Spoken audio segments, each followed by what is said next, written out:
I got diagnosed with POTS this year, and shortly after, I stumbled across this post in a subreddit for doctors. What's the deal with all this tachycardia, syncope, POTS stuff in young women? I swear I'm seeing this new trend of women ages 16 to 30 who are having multiple syncope episodes, legitimate tachycardia with standing, and all sorts of weird symptoms. Do we think there's an anxiety component? Honestly, I'm baffled by this trend and don't know how to explain it. And you might be like, Jess? You know, going on Dr. Reddit when you have a chronic illness is in fact a form of self-harm. And I agree. My curiosity, however, wants to kill me. Then I found this article in the Wall Street Journal. We are turning too many people into medical patients, wherein the neurologist Suzanne O'Sullivan presents a theory that POTS is actually a phobia of fainting. This doesn't really make a ton of sense if you know anything about POTS, and by the end of this video, you will know a lot. I hope. It's an autonomic nervous system disorder. It's actually pretty common, and it has a long history. For some reason, For some reason, it remains quite contested. Patients are routinely dismissed as just having anxiety or told by actual cardiologists that POTS isn't real. This particular article is an excerpt from my book that came out this year called The Age of Diagnosis. It is my hate read of 2025, and I wrote a more broad critical review of it in my newsletter. But in this video, I want to focus on O'Sullivan's theory of POTS, how it diverges from our current scientific understanding, and what the actual history of POTS can tell us about how diagnoses come to be. Good morning. Morning to you. This is a really interesting thesis. So basically, doctors are going too far in diagnosis. Yeah, so I think this comes historically from a history of underdiagnosis. So in the past, people have gone to their doctors too late with medical problems, or we've had people struggling with mental health problems who didn't feel able to come forward. So we had a chronic diagnosis problem. We wanted to fix it. We had an assumption. If you find milder versions of medical disorders, if you find earlier versions of medical disorders, you can promote healthy populations. But I fear what's happened is that we have taken that too far. We are finding things at earlier and earlier stages when they don't necessarily need to be treated, and we're beginning to turn healthy people into patients. So it affects their mindset. Somebody who actually is fundamentally fit and well and healthy is being told that they're not, and therefore they almost become unhealthy because of that mindset. Absolutely. O'Sullivan's thesis is that we've become victims of too much medicine. She argues that the act of diagnosis doesn't merely identify illness, but it actually can make people sick. And she's worried that young people are taking on an illness identity and holding themselves back from their true potential. She previously wrote a book called It's All in Your Head, where she basically said that medically unexplained symptoms are repressed emotions being expressed by the body. And while I don't think that never happens, I do think O'Sullivan is applying her organ speech lens far too widely, and to chronic illnesses she clearly doesn't understand on a basic level. This woman cannot fact check to save her damn life. She takes aim at autism, ADHD, Ehlers-Danlos syndrome, POTS, long COVID, all diagnoses she thinks are being unnecessarily applied to people with mild symptoms, much of which she believes are psychosomatic, and thus causing an epidemic of harm to young people who otherwise would just be fine. They'll come and they'll have ADHD, autism, a condition which people may or may not know called POTS, postural orthostatic tachycardia syndrome. If you haven't heard of it, you will best soon. you don't. Oh. No, it's coming. Oh, God. It might be best you never hear it, Yeah, and then exactly. you can't get it. Then you won't get it. You can't get what you don't know. I'll stop listing them, but they'll be like, they'll have 10 diagnoses that often come in a little batch together. This book is an attack on neurodivergent and disabled people. To be clear, all of these conditions do tend to cluster together, but instead of being like, oh, weird, why do neurodivergent people have more of these very specific chronic illnesses? Which a lot of researchers are asking right now. She argues that it's just anxious people being hypervigilant about their bodies and falling prey to a medical system that is always chomping at the bit to diagnose. The age of diagnosis is also part of a broader trend I've noticed this year of doctors sounding the alarm about the dangers of over-medicalization. And, to my absolute chagrin, it's been lavished with praise. It's already on a bunch of best book lists for the year. The Guardian called it brilliant, which, again, very basic facts in this book are just fully incorrect. But clearly, this narrative is resonating, and I think there are political reasons for it. But we'll come back to politics. First, I need to tell you about the dumbest theory of POTS I've ever heard. Actually, I should probably explain what POTS is, because if you type it into Google, you're going to get this. It stands for postural orthostatic tachycardia syndrome. In doctor speak, orthostatic means upright, tachycardia means fast heart rate. But postural upright fast heart rate syndrome doesn't have the same ring to it, I guess. Personally, I like to call it gravity intolerance. Homo sapiens like to do this weird thing where we stand on two legs. This puts our brains the furthest possible distance they can be from the ground. Since you're basically just a big sack of blood, when you stand up, gravity pulls all your juices down towards your feet. Your body responds automatically by constricting blood vessels in the lower limbs and briefly increasing heart rate to push those juices back up against the force of gravity into your brain. This is a process controlled by the autonomic nervous system, which also handles other unconscious functions like breathing, digesting, fighting, flighting. But sometimes the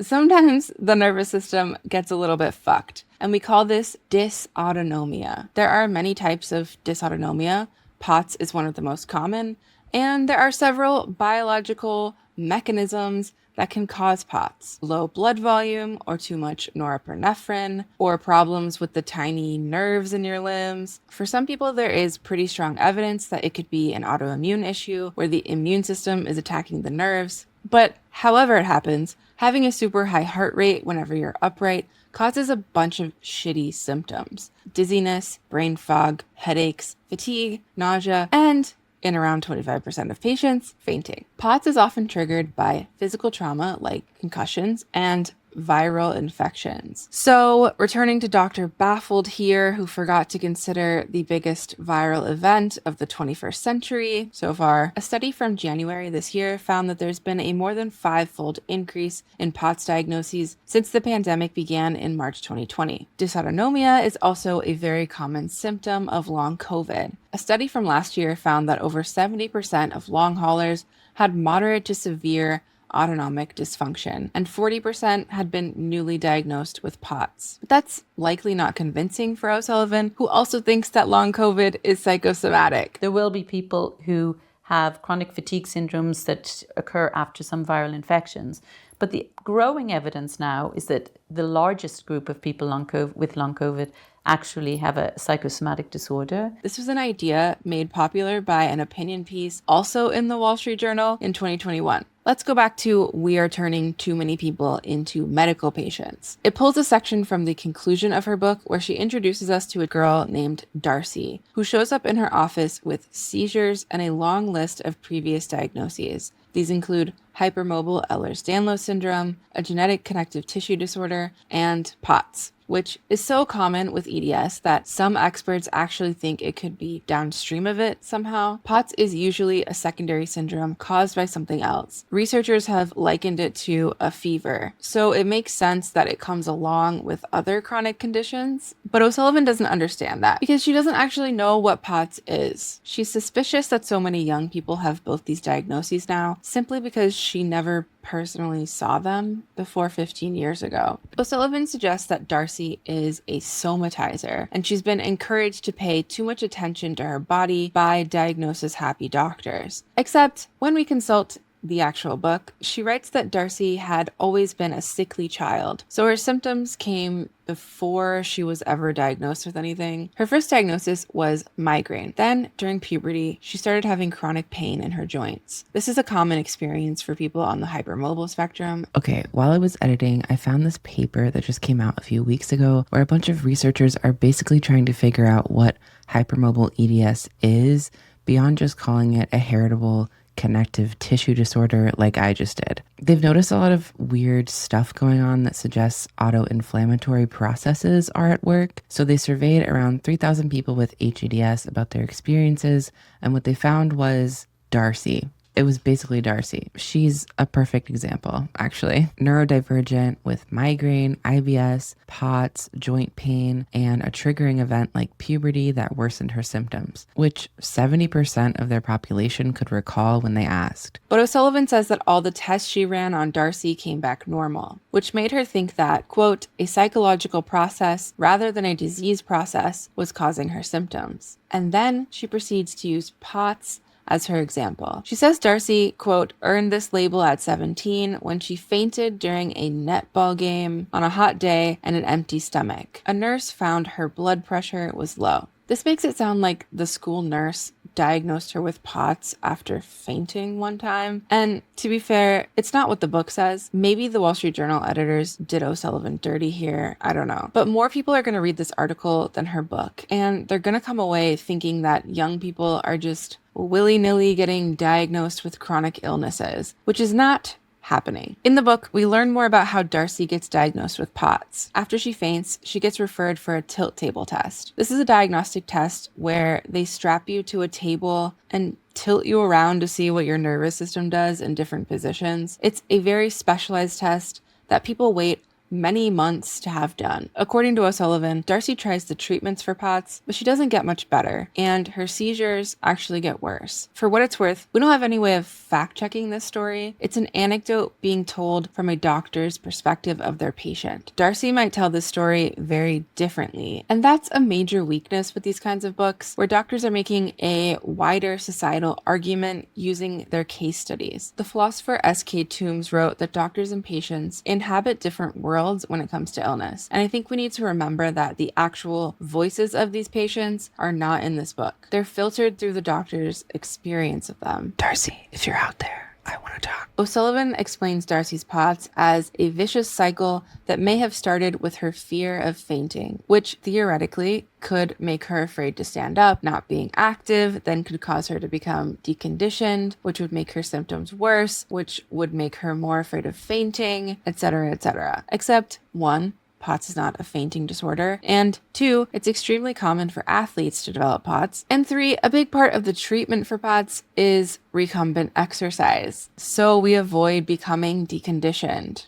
Hello? Did you even fucking Google it, Suzanne? Where did O'Sullivan get this idea that POTS is a phobia of fainting? According to her footnotes, it's based on one 2022 study that was subsequently ripped to shreds by other reviewers. Researchers strapped 28 people with POTS to a tilt table and warned them right before they were going to get flipped upright. They found that their hearts beat 2 times faster than a control group in response to the warning, even though they were still lying flat. And this makes sense to me because the tilt table test is notorious in the POTS community. If you have POTS, it's excruciating. I wanted to pass out so bad. It felt like I was dying. My heart stopped for 17 seconds. Woke up throwing hands and screaming. Peed myself and threw up twice. The subjects in this study had already been diagnosed with POTS at an autonomic clinic, which probably means they'd had a tilt table test before, and they knew how much it was going to suck. So I don't think this result proves that they're afraid of standing in general,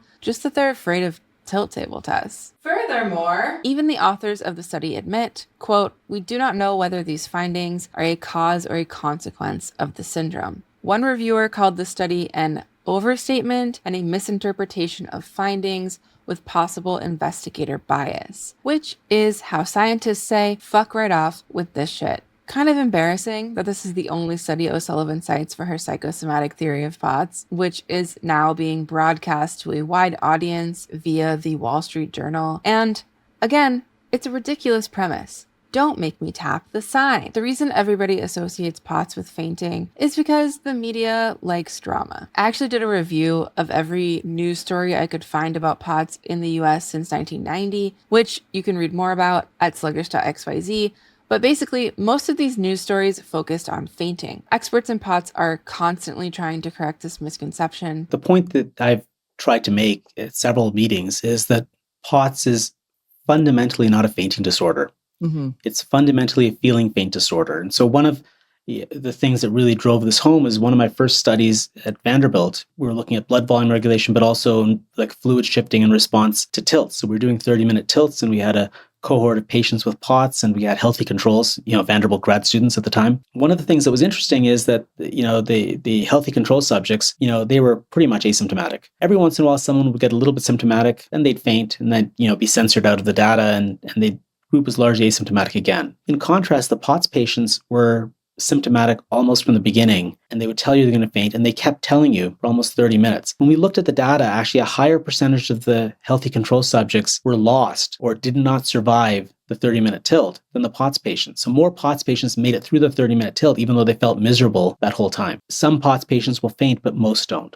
But this is far from the only sloppy error that O'Sullivan made about POTS in her book. So I think it's time for a fact-checking lightning round. POTS was coined as a discrete medical condition to explain frequent fainting in 1993. Half true, but also false. The term POTS was coined in a 1993 paper by Schone and Lowe at the Mayo Autonomic Reflex Laboratory, but they weren't interested in fainting. Here's Dr. Philip Lowe. But I got interested in it together with my fellow Ron Shondorf because we were dealing with autonomic neuropathies, especially autoimmune autonomic neuropathies, where patients have damage to the autonomic nervous system. Fainting is not part of the diagnostic criteria. Pause to read. O'Sullivan tries to make the diagnosis sound arbitrary by claiming that it's, quote, made if a person's heart rate increases by more than 30 beats per minute when they stand. This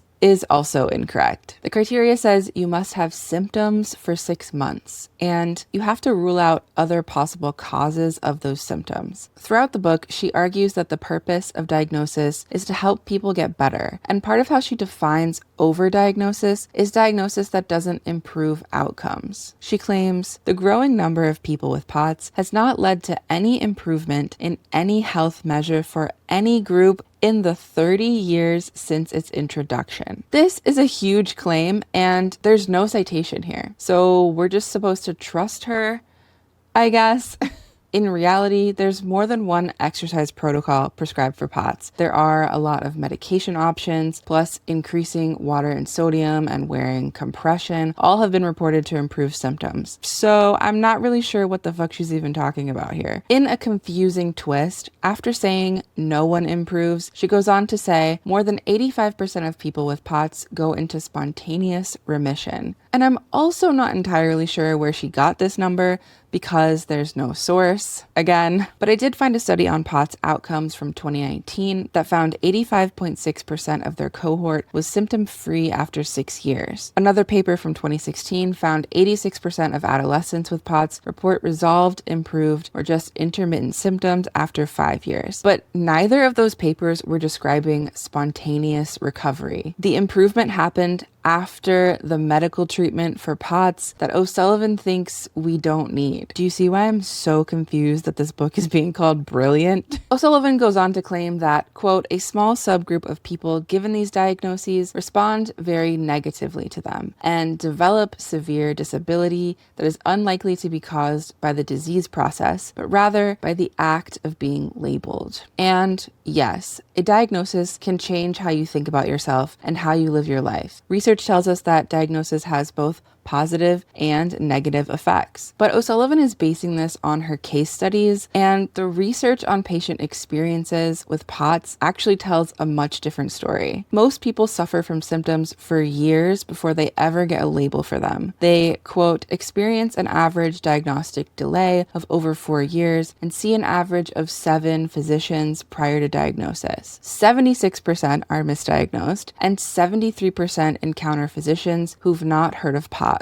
People are not getting this diagnosis because they get dizzy sometimes. They are fighting for years to get adequate treatment. And one thing I really dislike about O'Sullivan's whole argument is the way she presents patients as passive victims of medical institutions who are subconsciously being made sick by authorities. To explain how she thinks this works, she writes, once a new disorder is described, some people relate to something in that diagnosis and change to fit with its description. This is an unconscious process. It is what philosopher Ian hacking calls making up people. Look, a citation. Exciting. This is a pretty famous essay in the philosophy of science, but I don't think O'Sullivan fully understood what hacking was saying. She says that a classification changes people because outside of their control, they conform to it. But hacking wasn't just talking about a top-down process where classifications change people. As a philosopher, he was interested in how a person who is conscious of the way they are classified loops back around to affect their own classifications. Making up people is about how science, institutions, bureaucracies, and patients all interact to construct diagnoses over time. And the history of POTS is actually a great example of this. We didn't see people with this constellation of diagnoses 10 years ago, but we also didn't see these people with a constellation of undiagnosed symptoms that fit with these diagnoses 10 years ago. So it's not like you can say that 10 years ago or 20 years ago or 30 years ago, there were loads of people suffering in this way and no one knew what it was. And now there are names for it and we are giving it names. You know, people are developing groups of symptoms that people didn't have like 30, 40 years ago, and we're giving it names. I have to recline for this one. Suzanne thinks POTS did not exist before it was named as such in 1993, which I guess is technically correct if we're being good medical historians. But the story actually starts, as many medical histories do, with war. In 1871, Dr. Jacob Mendes da Costa published a paper on what he called irritable heart syndrome, an adorable name for a mysterious condition that was pulling soldiers off the battlefield during the American Civil War. Da Costa worked at the largest Union hospital in the country, located in Philadelphia, Go Birds, and there he observed a cardiac malady common among soldiers. Da Costa also noted that he was not the first to observe this problem. British doctors had described it in their wars before too. Here's how Da Costa explains it. A soldier either gets attacked with diarrhea or fever, or gets some blunt force trauma, or he just gets marched way too hard. And after recovering, he gets sluggy as hell, if you will. He can't keep up anymore. He also gets dizziness, palpitations, and chest pain, even though he looked fine on the outside. His heart rate is high and always greatly and rapidly influenced by position. And Da Costa noted circulation issues, all kinds of indigestions, and evidence of disorder of the sympathetic nervous system. Some of these cases did resolve on their own, but others never recovered and were discharged from the army. Again, if we're being good medical historians, we would note that there were probably a bunch of different heart conditions lumped under the label of irritable heart syndrome, including possibly PTSD. Irritable heart went on to be called soldier's heart, also sometimes Da Costa's syndrome, and it became a big problem again during World War I, when an entire hospital in the UK was devoted to figuring out what the fuck was going on with these soldiers' hearts. That's where the British physician Sir Thomas Lewis started calling it the effort syndrome. It had the same symptoms as irritable heart, and he also noted that it was common for civilians, including women and children. But nobody really gave a fuck about them because they weren't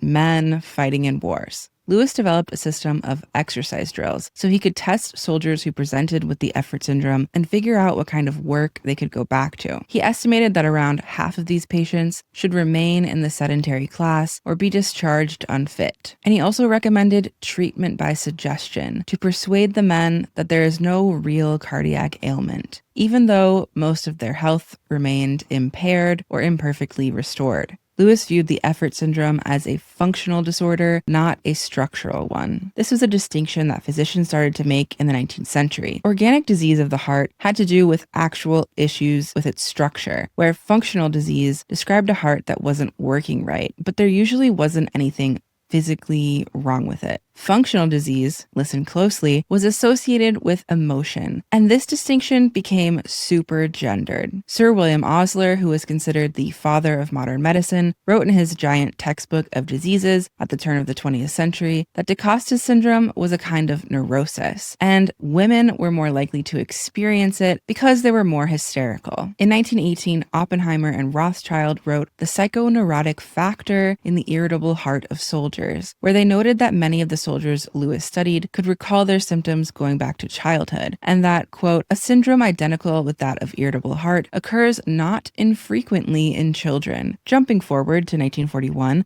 The cardiologist Paul Wood recognized in a lecture that DaCosta syndrome actually did occur way more in women, as POTS does today. But again, since everyone thought of it as a thing soldiers got at war, Wood said female civilians were just overlooked. Just to clarify here, because you might think if it was so gendered due to it being linked to emotion, more women should have been diagnosed with it. But I actually think the fact that they were ignored by doctors for so long is also an example of medical sexism, because we now know that POTS does disproportionately affect women and other people who are estrogen dominant. It's not totally clear why, but it probably has something to do with the fact that on average, women have less muscle mass than men do, and estrogen is a vasodilator, so less muscle mass to pump blood up to the brain on standing, plus more dilated veins would equal worse POTS symptoms. Also, and this is entirely anecdotal, but I have heard through the transgender grapevine that some trans women who go on estrogen report that their POTS gets worse, and vice versa for trans men who go on testosterone. Somebody study that, please. Wood also argued that the syndrome was caused by fear, and echoing Lewis, he wrote that the patient must be induced to believe that he is suffering from the effects of emotional disturbance and not from any disease. While doctors in the US and the UK were viewing this syndrome as a neurosis, in Sweden, Bure and Laurel were calling it arterial orthostatic anemia. All the way back in 1927, they argued that it was caused by blood pooling in the lower extremities, and they found that leg and abdominal compression were actually pretty helpful, which is still a pretty big part of the treatment for gravity intolerance today. In a 1999 paper, David H.P. Streeton lists a bunch of studies showing clear physiological causes for the syndrome from the early to mid-20th century, but he wrote that many of them failed to reach the mainstream of clinical practice,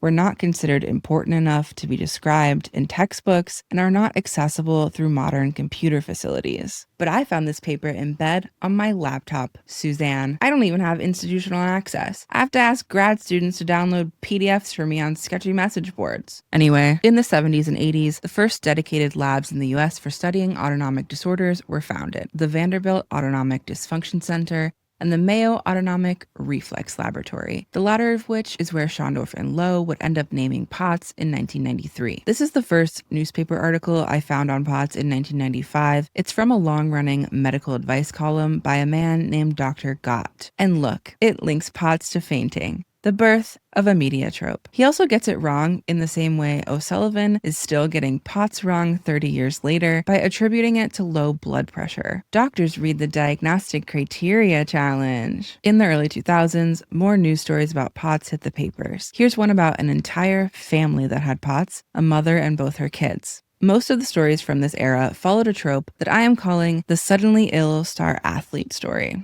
Usually a white teenager with a promising future who fell tragically ill and was struggling heroically to overcome their illness. The 2010s was the era of patient advocacy. In 2012, Lauren Stiles started the nonprofit Dysautonomia International after discovering the Vanderbilt Lab's website in her hospital bed. That year, the organization put together the first Dysautonomia Awareness Month campaign and the first Dysautonomia conference in 2013. In 2014, Kelly Freeman started the Dysautonomia Project and co-wrote a textbook with the head of autonomic medicine at the NIH. Around the same time, POTS UK went from being a Facebook support group to an educational website and a charity that funds research. A lot of the funding for POTS research actually still comes from organizations like this. Even though POTS was as common as multiple sclerosis, it only got $1.2 million of federal funding in 2020, where MS got $118 million. It was still getting called a rare disorder in the press, and nobody had really heard of it. But then a new media trope about POTS emerged in 2020, the never recovered COVID patient. Because, again, POTS is super common in long COVID. You're hearing more about it now, not because it's trendy, but because it actually is trending upward. COVID is making the line go up. The COVID era has also seen celebrities like Katie Ledecky, Solange, and Halsey come out publicly about being members of Club POTS. And COVID has gotten a lot more attention and funding for dysautonomia research. So, to recap, this is a syndrome that has been documented in the medical literature since at least the mid-19th century. And while doctors have been arguing over whether it's a structural, organic issue or a functional, psychosomatic issue since World War I, research from all over the world has discovered a variety of physiological mechanisms that can cause POTS. We know it's a common post-viral syndrome, and there is strong evidence that it could be an autoimmune issue for some people at least. The history of POTS shows us what Ian Hacking was talking about, how diagnoses are created by scientists and applied to people who then turn around and change them. To further illustrate this point, we need to go back to Lawrence Stiles, the founder of Dysautonomia International, which lobbied to get POTS an ICD-10 code in 2022. The International Classification of Diseases is a giant WHO codebook that doctors use for their records. Diseases aren't really legit, at least on an institutional level, until they have these codes, which are used for research, funding, and billing purposes. O'Sullivan's thesis in The Age of Diagnosis is that diagnoses come from on high and change people, but Stiles' story challenges this idea. I'm using some clips from an interview she did with Health Rising, which I recommend watching if you're interested in POTS research. It's linked below. Stiles says that her first POTS symptoms started after a snowboarding accident when she was 31. Her friends were worried she had a concussion, so she went to the ER where a doctor dismissed her. So he did no physical exam, no orthostatic vitals, even though I told him I'd fainted multiple times, no imaging. He just offered me a Xanax and a turkey sandwich. And while that does sound like the perfect lunch to me, it's not really what you want from a doctor when you can't stop puking and passing out. For the next 2 years, Stiles was misdiagnosed over and over again. I was told everything from you have the croup, which is like a cough that babies get from an infection, you know. I didn't have that. They thought I had celiac disease. I had doctors suggesting this was just to get attention from my husband because I was 31 and hadn't had babies yet. Oh. Eventually, doctors tell her that she has a type of neuroendocrine cancer, and she gets admitted for treatment. She's in her hospital bed, going through her doctor's notes, when she notices the term profound autonomic neuropathy. Remember, this is what Schondorf and Lowe were studying when they coined the term POTS in 1993. When she Googles it, she discovers the Vanderbilt Autonomic Center's website, where she reads about POTS and has an aha moment. So she prints out a big packet of research and brings it to her doctor. And I said, I don't think I have cancer. I think I have POTS. And he said, don't go on the internet, you know. I said to him, the least you could do after misdiagnosing me with cancer for 2 months is read the Mayo Clinic journal proceedings that I'm giving to you. I'm not giving you junk science from the web. I'm giving you journal articles, you know. So he went home and he did it as his homework. He read all these articles and he came in the next morning. He actually said, holy shit, you have POTS. So historically, doctors had recognized a pattern in their patients and documented it. They built research centers and coined a diagnosis. And then Stiles, a patient, found that knowledge that had been produced in one of these research centers and recognized that her symptoms fit the same pattern. Then, working with her neurologist, she was officially diagnosed with it. But she didn't stop there. She went on to form an organization that would not only make the classification even more official by getting it an ICD-10 code, but would also fund research that is changing the scientific understanding of that very label by consulting patients themselves about their experiences. One example she mentions in this interview is low-carb diets, which had kind of been going around the POTS community as anecdotal advice for a while because some people find that carbs really make their symptoms worse. When a researcher finally decided to study this, she actually figured out a biochemical reason for it. I caught some of Dysautonomia International's conference online this year, and in the closing panel discussion, all the experts who presented were asked what they think is the most important research they see happening in the next 5 years. A lot of them said finding biomarkers, but Dr. Russell Norris from the Norris Lab at UNC said that they want to see more patient scientists in the lab. The Norris Lab studies Ehlers-Danlos syndrome, and they invite students with EDS to do internships in their lab. Norris said that they keep a huge board on the wall where they write down patients' unanswered questions, and this is what they use to guide their research projects. This is what Ian Hacking was talking about in Making Up People. He thought this feedback loop of the classified changing their classifications made the study of humans into a moving target. If you're studying rocks, the rocks don't know what the hell you're saying about them. They have no opinions on being called igneous. and they can't tell you what it's like to be an igneous rock. So igneous is the same category now as when it was created. But human categories are different because humans are aware and can respond to them, which means they're always changing throughout history. O'Sullivan also misses this in her chapters on autism and ADHD. Her brief history of autism is told to us through the lens of professionals studying autism only. She thinks the category changed because of subtle changes that experts made to the DSM, but she completely overlooks the role that the Autistic Self-Advocacy Network played in those changes, not to mention the fact that autistic culture has exploded both in print and on the internet. And in science, there's now a trend toward participatory research, where autistic people are involved in both designing and co-authoring studies of autism. Ian Hacking saw this happening. He actually wrote a whole paper about how autistic people writing memoirs were creating a new language for understanding autism. O'Sullivan makes the same mistake when she talks about how the ADHD diagnosis expanded from kids to adults, focusing only on changes to the DSM. But ADHDers played a role there too. First-person reports of adult ADHD started to be published in the late 80s, followed by books written by professionals with ADHD in the 1990s, and patient advocacy groups like CHAD that pushed for more research and recognition. Changes to the DSM were not just arbitrary tweaks that turned people into patients. They reflected what was already going on in society. The idea that medical authorities are making people sick by labeling them is just flat out ahistorical. And it's not like O'Sullivan's totally unaware that patients get involved. She actually seems pretty annoyed about it in her chapter on long COVID, where she writes about the fact that long COVID research has been led by patients as if it's a bad thing for science and a threat to doctors' authority. So I'm confused because on one hand, she argues that patients are powerless, passive victims of diagnosis. And then she turns around and argues that they're taking too much power away from doctors by trying to get involved in research or self-diagnosing. The reality is that patients are active participants in the process of medical diagnosis, and what we need is for doctors to value our knowledge of ourselves. Unfortunately, a capitalist economy sets doctors up as gatekeepers for corporations and the state. They're tasked with deciding who gets what resources and with certifying our right to be sick and receive benefits. And that sucks. I would feel totally demoralized if I spent a decade of my life studying to help people and ended up $200,000 in debt, only to find that my job is to argue with insurance companies all day at work. Politically, some doctors might choose to side with the ruling class, to view patients with suspicion and deny them access to resources. But doctors could also choose to side with their patients. As Beatrice Adler-Bolton put it this year at Socialism 2025, "If we are to build the world that we need you on our side, not on the side of your administrator. We need you willing to take risks, not just for your reputation, but for the material survival of those around you.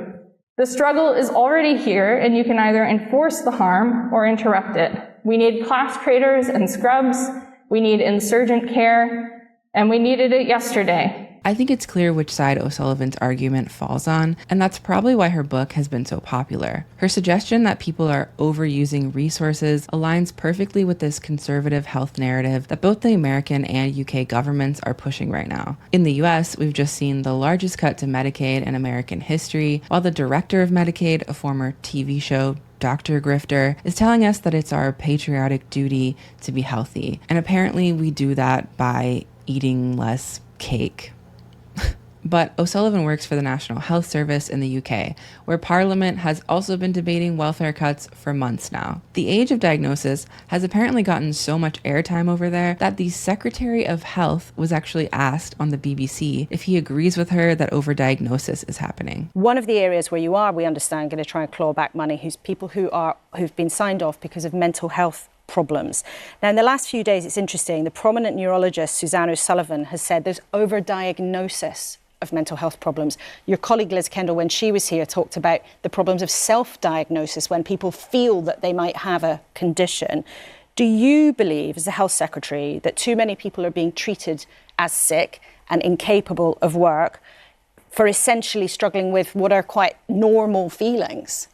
Well, I want to follow the evidence, and I agree with that point about overdiagnosis. But here's the other thing. I mean, mental well-being, illness, it's a spectrum, right? And but you do think I think there's too many. overdiagnosis? I think there's an overdiagnosis, but also there are too many people being written off. The idea on both sides of the pond is that people who don't really need disability pay are scamming the government out of funds, and they just need to suck it up and try harder to be healthy. In this political context, overdiagnosis is not just a neutral observation from concerned doctors. It's also a political argument about which kinds of illness count. And to be fair, O'Sullivan does like to add in a little disclaimer that psychosomatic doesn't mean not real. So psychosomatic disorder, to me, I care for people with psychosomatic disorders, are very serious. They're unconsciously generated. It's not something done on purpose. It's not somebody complaining about nothing. This isn't an attention seeker or a faker. These are genuine symptoms that can be very, very disabling. In her writing, she has a sort of righteous anger about the stigma that people with psychological illnesses experience. In her last book, It's All in Your Head, she wrote that her patients with psychogenic seizures don't have control over them, and they deserve the same compassion and respect as people who have organic epilepsy. But then, in her conclusion, she wrote that she would be relieved to be told she had psychosomatic symptoms because that would mean she would be in control again and could hope to get better soon. As a reader, again, I am confused. I actually agree with her that psychological illness is just illness, but disclaimers about compassion or not, the word psychosomatic has its own cultural meanings. The medical historian Harry Schone writes that psychosomatic calls up the specter of personal responsibility. It implies, at least in the public imagination, that there's some choice you could make to get better, and if you're still sick, you're not trying hard enough. You can see how this would be very politically useful at a time when disability is actually on the rise. When you're in the midst of a pandemic that's causing mass disablement, and you're saying that post-viral conditions like POTS and long COVID are psychosomatic, on a personal level, you're encouraging the public to be suspicious and dismissive of their chronically ill loved ones. And on a political level, you're giving the Secretary of Health fuel for the dumpster fire of austerity. So that's my hate read of 2025. If you want to see my previous hate reads or read more about my personal experience with gravity intolerance, check the description. And to get my writing in your inbox every week, subscribe at SLUGGISH.XYZ.